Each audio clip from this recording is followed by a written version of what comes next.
Hi all, ఎలా ఉన్నారండి అందరూ? చాలా రోజులు అయిపోయింది మీతో మాట్లాడి. అందరూ వాయిస్ ఓవర్ ఇవ్వండి అక్క అని అడుగుతున్నారు. సో ఈ రోజు అయితే మనం నేను ఒక వీడియోతో మీ ముందుకు వచ్చాను. ఏంటంటే ఈసారి మన దగ్గర 2 times విత్ ఇన్ 20 days లో ఆర్డర్ చేసుకున్నారు. ఈ ఆర్డర్ వచ్చేసి మనకి ఐర్లాండ్ నుంచి.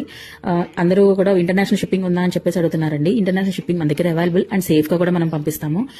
ఈసారి ఏమేమి ఆర్డర్ చేసుకున్నారు, ఎంత క్వాంటిటీ ఆర్డర్ చేసుకున్నారు అనేది నేను స్క్రీన్ షాట్స్ అనేది పెడతాను. అండ్ దట్ ఇంకోటి ఏంటంటే మనకు వచ్చిన పాజిటివ్ ఫీడ్బ్యాక్ కూడా నేను లాస్ట్ లో యాడ్ చేస్తాను. నెక్స్ట్ వచ్చేసి ఏంటంటే అందరూ ఆఫర్స్ ఉన్నాయని కూడా అడుగుతున్నారు, పక్క పేజ్ వాళ్ళు ఆఫర్స్ ఇస్తున్నారు అని చెప్పేసి. సో మన దగ్గర కూడా ఒక ఎగ్జైటింగ్ ఆఫర్స్ అయితే ఉన్నాయండి. నేను నెక్స్ట్ వీడియోలో అవన్నీ మీకు క్లియర్ గా ఎక్స్ప్లెయిన్ చేస్తాను. Thank you, bye. అందరికి నమస్కారం అండి. నా పేరు శ్రవణ్ కుమార్ అండి. నేను ఐర్లాండ్ లో ఉంటాను. సో ఎంత ఐర్లాండ్ లో ఉన్నా కూడా మాకు ఏమంటారు, ఇండియా నుంచి పచ్చలు తెచ్చుకోవాలి, పచ్చలు కావాలని చాలా మనస్ఫూర్తిగా కోరుకుంటూ ఉంటాము. కానీ ఇక్కడ మాకు దొరకవు. కానీ నేను ఏమంటే యూట్యూబ్ లో కానీ ఇన్స్టాగ్రామ్ లో సౌజన్య గారి సౌత్ స్పైస్ పికిల్ వీడియోస్ చూడడం జరిగింది. చూసి నేను ఆర్డర్ చేశాను. ఇక్కడికి ఎలా వస్తాయి ఏంటంటే టెన్షన్ పడ్డాను. కానీ చాలా మంచిగా ప్యాక్ చేసి పంపించారు. అంతా కూడా లీక్